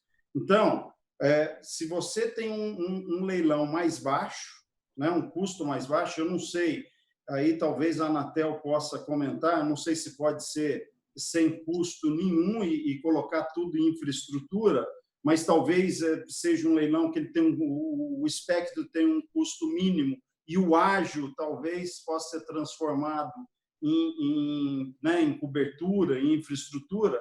Mas, enfim, o cálculo que a gente tem 10% a mais de pessoas conectadas geram 26 bilhões a mais de arrecadação para os cofres públicos. Então, Nilo, perdão, conclui. Não, é um tema que a gente tem conversado com o Ministério da Economia e com outros órgãos do governo para mostrar que a gente não pode olhar o custo do espectro, mas olha o fim a fim, o que vai gerar na cadeia inteira. Porque a geração de impostos ela é enorme, inclusive porque telecom é um dos impostos mais caros do Brasil, mais de 40%. E, desculpa, eu vou só concluir aqui um ponto que o Ricota colocou para mostrar a dificuldade que isso significa. Quer dizer, você pode pensar, não, a operadora paga o espectro e depois ela continua investindo. Nós investimos no ano passado 22% da nossa receita. 22% da receita da TIM foi para investimento. A média na Europa é em torno de 18%. Nos Estados Unidos e Japão está abaixo de 15%. Ou seja, o nível de investimento já é muito elevado no Brasil comparado com outros países. Se você adiciona isso, o espectro mais caro do mundo, como está trazendo o Ricota, que prejudica o caixa das empresas, e ainda a maior tributação do mundo, pesquisa que a Anatel divulgou junto com a IoT em fevereiro de 2019, entre 179 países, a maior tributação, você tem um alto nível de investimento sobre receita, você tem um espectro extremamente caro e você tem uma alta tributação. Então, você prejudica a cadeia em todos os pontos dela. Você prejudica a cadeia no investimento, você prejudica a cadeia no caixa, por causa do tema do custo do espectro, e depois encarece o preço de prestação de serviço. Então, concluindo, se a gente realmente acredita e vai na linha do que o Ministério da Economia divulgou, que o impacto na produtividade do Brasil pode chegar a 250 bilhões de reais, o que a gente deveria é criar incentivos para mudar os nomes de obrigação, para começar a ter incentivo para o desenvolvimento dessa infraestrutura que é viabilizadora de competitividade. E não simplesmente ficar olhando sempre qual é o impacto que tem o 5G para as operadoras de telecom, para os fornecedores de infra, mas subir um pouco a discussão e dizer que impacto isso tem para o país, que impacto isso tem para a economia, o que isso pode ser utilizado a serviço da gente aumentar a nossa produtividade. Perfeito. Nilo, vocês chegaram... sim, Tony, só um minutinho, deixa eu passar. Comentário que se ainda falasse assim que o Brasil ainda está na frente de infraestrutura, a gente tem um gap de infraestrutura violento no Brasil, né? Ou seja, além de tudo isso, a gente tem o gap de infraestrutura. Se a gente não aumentar o nível de infraestrutura no Brasil, dificilmente a gente vai conseguir ter esses ganhos. Então, a nossa situação parece que é o país de primeiro mundo em conectividade, né? Dá para cobrar imposto altíssimo, dá para cobrar espectro altíssimo, porque está tudo resolvido. Uma vez o Félix fez um comentário que eu acho que é válido. O problema da nossa indústria é que, no final, a gente sempre dá um jeito, né? E acho que um dos painéis, aí, não sei qual deles, ele falou isso. E é verdade, mas a gente está chegando a um limite que a gente tem os problemas. Tudo bem, o 5G vai precisar muito mais antenas. Faz build contest, faz como quiser o tema do leilão. Mas ele não pode ser arrecadatório e tem que resolver alguns outros problemas estruturantes. Se o Brasil não resolver alguns problemas estruturantes de fundo, o 5G ou qualquer outra tecnologia não vai ser uma realidade e não vai trazer a competitividade e a produtividade que o Brasil precisa. Então, a gente tem que atacar os problemas estruturantes nesse sentido. Perfeito. Nilo, agora sim, chegamos em você. Eu queria que eu sei que vocês têm uma atuação limitada aí com relação a essa questão do arrecadatório, não arrecadatório, que não depende só de uma decisão da Anatel, e a Anatel já se expressou várias vezes com relação à intenção de fazer um leilão o mínimo arrecadatório possível, né? O presidente da Anatel já se manifestou nesse sentido. Mas queria que você dissesse se você já tem algum estudo com relação a isso, né? Aos impactos econômicos que isso pode ter e como é que vocês acham que dá para conciliar aí essas demandas todas, de todas as frentes. Bom, Samuel, a pergunta é excelente, óbvio, né? E ela sempre aparece. E já indo na pergunta originalmente, ele falou que dava para ser um leilão de R$0, né? Não dá, porque a legislação não deixa a gente não cobrar nada. Mas R$1 já é alguma coisa. Então, não é que é uma barreira falar desse tipo de coisa, né? É só uma questão meramente legal de algo tem que ser cobrado. Tudo bem. Eu gostaria de fazer uma correção. O pessoal lembra do edital do 700 como aquele edital meramente arrecadatório, né? Eu gosto, geralmente, de corrigir um pouco esse ponto, porque ele não foi arrecadatório. A gente tirou quase 4 bilhões dele para digitalizar a televisão no Brasil. Então, ele não foi direcionado para o setor de telecom. E estamos vendo... Mas ele teve um grande compromisso para o setor de radiodifusão. Ele foi essencial, né, para poder fazer o processo funcionar. Nós somos um case de sucesso mundial de todo esse processo, então temos muito a comemorar com relação a isso, mas geralmente quando eu escuto que o edital de 700 foi arrecadatório, ele não foi, né? A gente tirou uma fatia grande dele para fazer um grande compromisso para o Brasil. Você está cobertíssimo. É uma pena que ele não foi para expandir o 4G, ele foi para fazer uma outra coisa que também era muito importante. Indo para o nosso momento atual, então, agora da questão do edital do 5G. Como você bem falou, Samuel, o presidente já falou isso diversas vezes e a diretriz que nós temos internamente na Anatel, o edital ele não é para ser arrecadatório mesmo. O objetivo é que o preço que for, o valor que foi precificado às faixas, a gente busca ao máximo converter tudo isso em compromissos e oportunidades de investimento para o setor. Tá? Essa foi a primeira vez que a gente colocou, quem olhou a consulta pública do edital, que foi no começo do ano, é a primeira vez que aparece um mecanismo de conversão de ágio também. A ideia é exatamente não ter qualquer ágio que apareça no leilão isso não ser apenas um pagamento, né? A gente possa converter esse ágio todo, já que ele é um dos critérios de escolha ao valor, a gente pelo menos consiga converter tudo isso em outros investimentos para o país também. Então, é lógico que tem um trade-off aí, não, como você bem falou, não cabe só a Anatel decidir quanto que será tudo isso, né? A gente tem que pensar na situação macroeconômica, como que o país está passando por toda essa turbulência, mas olhando pelo lado técnico, em minha área especificamente, não é a área apenas de regulamentação, né? É a área que está preocupada com a ampliação do acesso no Brasil. Então, por óbvio, para mim, o melhor dos mundos é simplesmente pegar tudo e colocar em investimento nas redes. Isso é a diretriz mais clara para fazer a expansão da infraestrutura.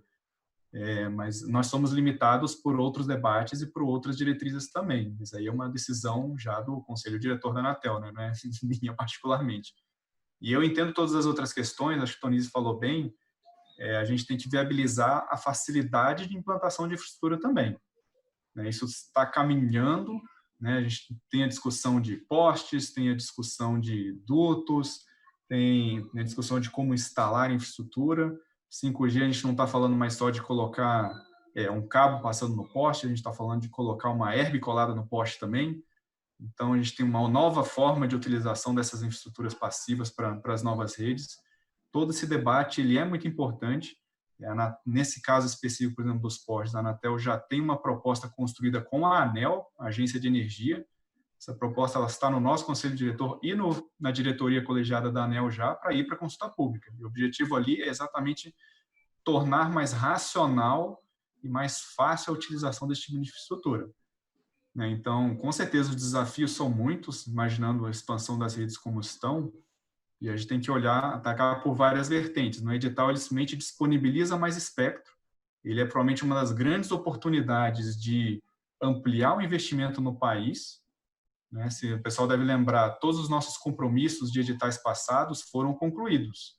Os últimos foram concluídos agora no final de 2019, então não existe nenhum compromisso regulatório mais de expansão de infraestrutura.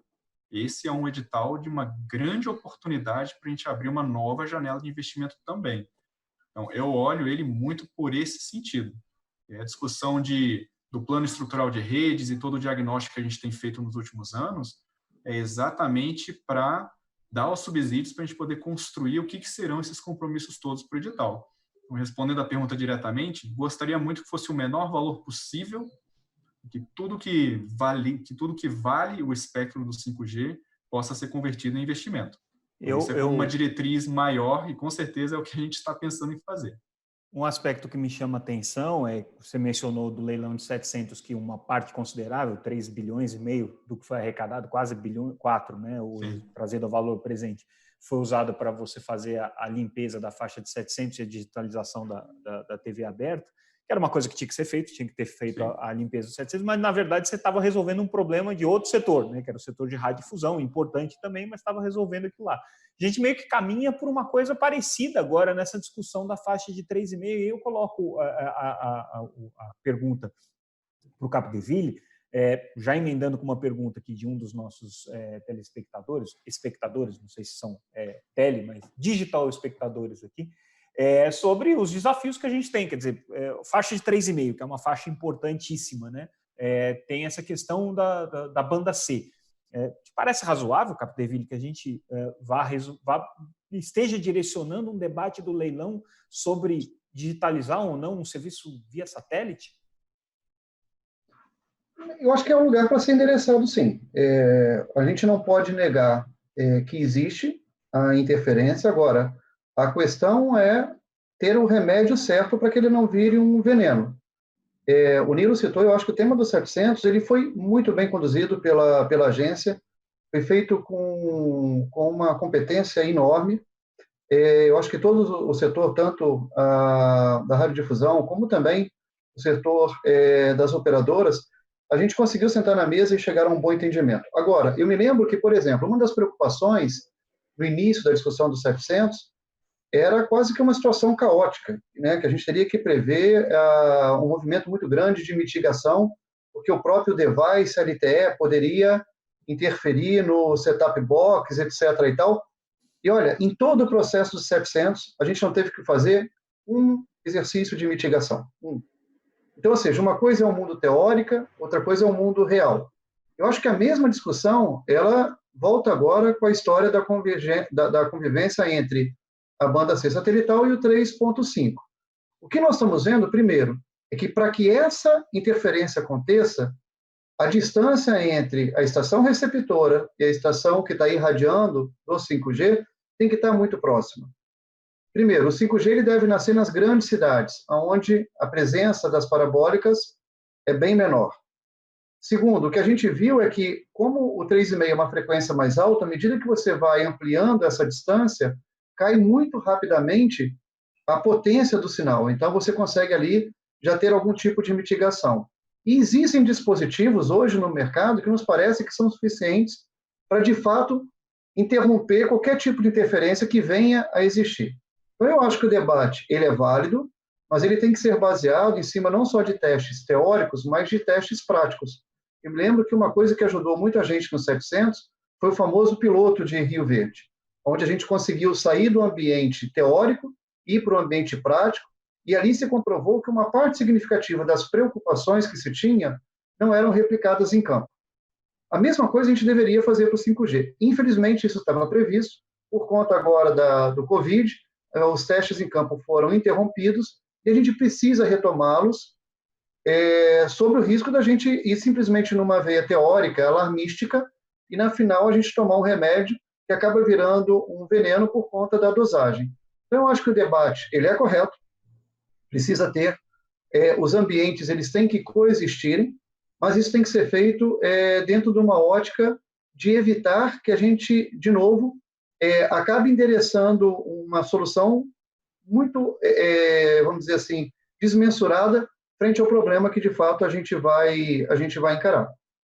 Perfeito. A gente já desculpa, Ricota, já te dou a palavra. A gente já está se encaminhando aqui para o final, na verdade já deu até o nosso horário, e aí eu coloco essa pergunta para você, Ricota, e já te peço para você fazer a tua finalização, tá? A gente está encerrando, então eu vou passar a palavra para cada um de vocês, um minutinho para vocês só fazerem uma ponderação final sobre o 5G, mas a pergunta que chegou especificamente para você, Ricota, é com relação às camadas do mercado de 5G. A pessoa pediu para que você repetisse aquilo que você colocou logo no começo, onde é que você acha que são os focos principais de atenção da Ericsson para o 5G, pensando na realidade brasileira, claro. Foco de atenção no 5G? Eu não sei se o foco de atuação, onde que você acha que o 5G vai ser mais relevante para a Ericsson aqui no Brasil? Tá, eu só vou fazer um comentário na questão que o Léo colocou assim super bem, e ainda tem mais uma coisa que é o seguinte, principalmente no interior, provavelmente a gente deve usar o 5G em outras frequências também, a gente não pode esquecer isso. Então, às vezes, a gente está falando de algo que é muito maior do que o Leonardo colocou, o que realmente vai ser de problema. Bom, respondendo lá, o que eu falei é o seguinte, a gente tem visto, né, nas operadoras ao redor do mundo que você tem dois serviços, né, que é o Mobile Broadband, que a gente falou, e FWA, que deve começar em uma grande escala, e depois a gente vê, né, o 5G, a evolução, né, para a digitalização da indústria, da telemedicina, do setor automobilístico, e é aí que a gente vai criar um ecossistema grande, que é o 5G para IoT. Então, eu acho que vai seguir nessa sequência aqui. E para terminar aqui o meu ponto, Samuel, eu acho que assim, a gente tem que pensar que o 5G ele está digitalizando para melhorar a economia digital. Eu acho que esse é o ponto que a gente tem que pensar olhando o Brasil. Por quê? Porque você pega a economia americana, a economia digital americana é maior do que o PIB do Brasil. Então, e é isso que a gente tem que fazer aqui, é esse tipo de inovação que a gente tem que ter no país. E a gente tem que melhorar, né, a facilitar a inovação no Brasil. E o 5G é a plataforma, vai ser a plataforma mais importante das próximas décadas. como a eletricidade, portos, aeroportos, é uma plataforma de infraestrutura. A gente tem que entender isso. Por que hoje o Zoom, que é uma plataforma, um software de colaboração, ele vale mais do que a Petrobras ou a Vale? Por quê? Porque tem um outro jeito de criar riqueza no país. E a gente não pode esquecer que o 5G é uma plataforma que vai gerar riqueza para o país e inovação. E obrigado aí pelo convite. Eu que agradeço a presença. Tonice, queria te passar a palavra final. O que você está olhando agora para o futuro? Qual a tua expectativa agora para frente?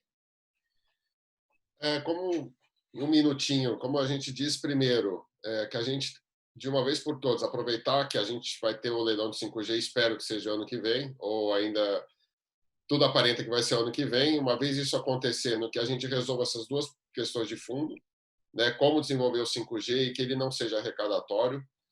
Eu acho que todo o ecossistema ganha, nós, fornecedores, as operadoras, enfim, que a gente consiga trazer riqueza para o país de uma forma que é colocar a infraestrutura no campo e não concentrando isso na forma de arrecadação. Segundo, que a gente consiga trazer para o que é do Brasil, porque uma coisa do 5G que é importante é como você vai trazer os casos de uso e o que é importante para essa economia, mais ou menos na onda que o Ricota foi. Quais são as verticais? Quais são os modelos? Qual é essa economia digital que o Brasil ainda não tem? E os modelos que a gente tem hoje empregados que necessitam uma digitalização maior. Que nós, como indústria, sejamos capazes de trazer essa digitalização nas áreas onde a gente precisa expandir ainda mais o nosso negócio, ganhar mais produtividade e ganhar mais competitividade. Eu acho que o 5G, nesse sentido, ele vai ajudar o Brasil de forma muito importante. Tem país, né? Eu tenho visto os operadores, e de certa forma, não tiro razão, diminuindo o seu capex nesse momento de incerteza.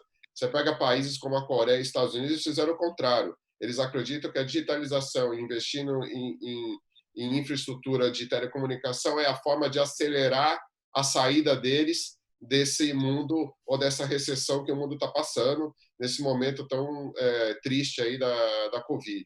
Então, a gente precisa trazer esse tipo de cultura para o Brasil também, que a tecnologia não é gasto, a tecnologia é investimento, né? Obrigado aí para todos e grande abraço. Obrigado, Tonize. Obrigado pela participação. Mota, o que você vê pela frente? O que você acha que falta resolver para a gente chegar no 5G?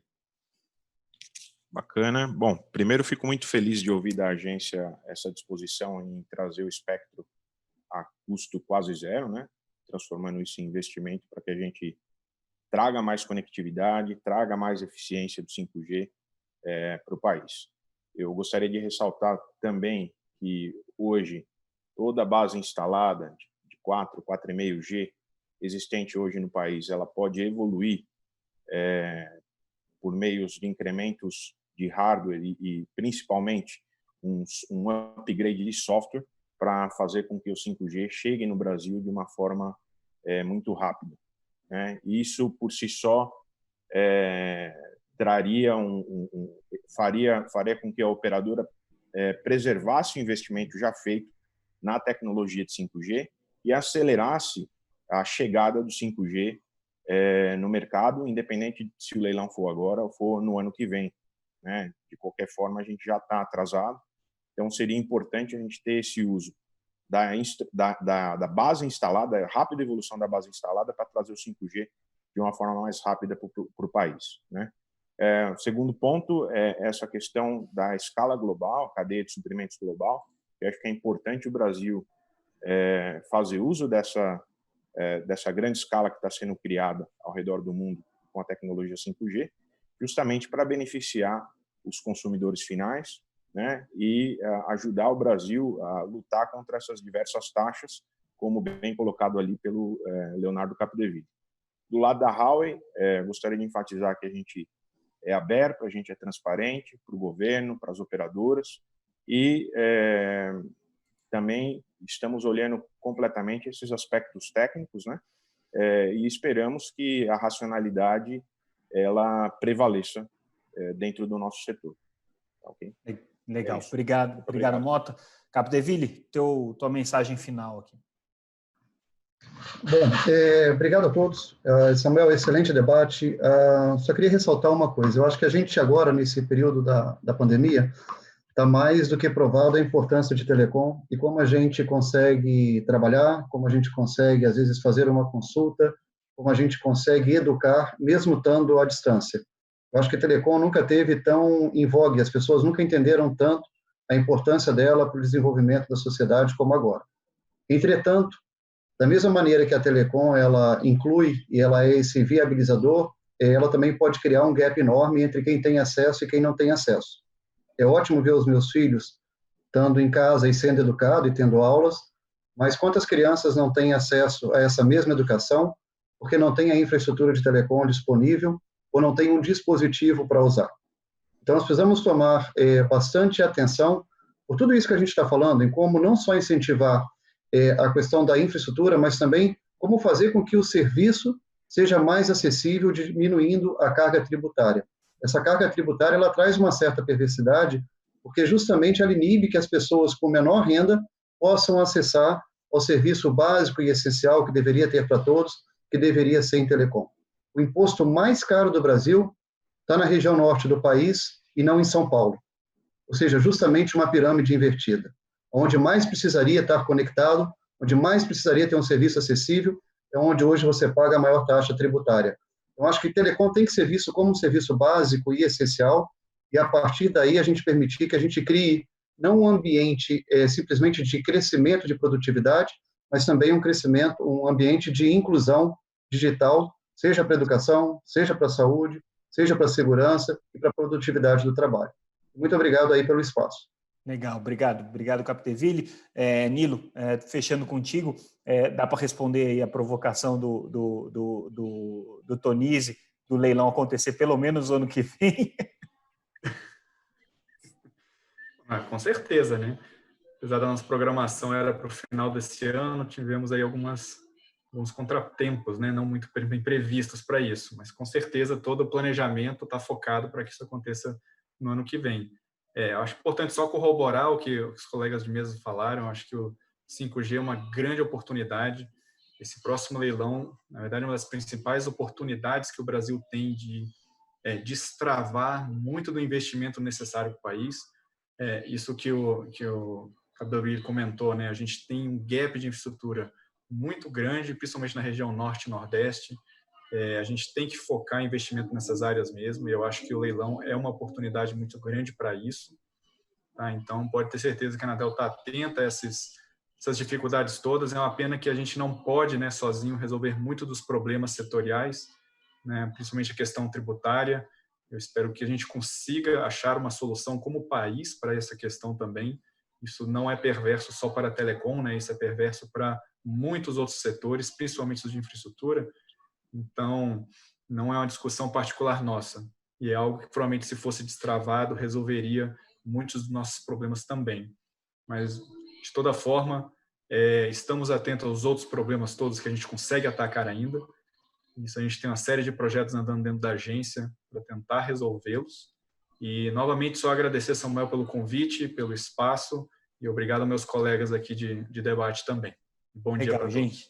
Legal, Nilo, muito obrigado. Então, pessoal, essa aqui foi o nosso primeiro debate desse Teletime Tech. A gente ainda tem 3 pela frente. Foi um debate introdutório em que a gente abordou algumas questões de mercado, algumas questões específicas, mas a gente não se aprofundou ainda nelas. Mas a gente vai ter agora à tarde um outro debate sobre redes privadas e sobre o mercado de verticais, que é um campo extremamente importante para o 5G. Amanhã a gente vai falar mais do leilão, mais especificamente do edital, falar um pouco sobre modelos de gestão de espectro, que é um negócio bastante importante.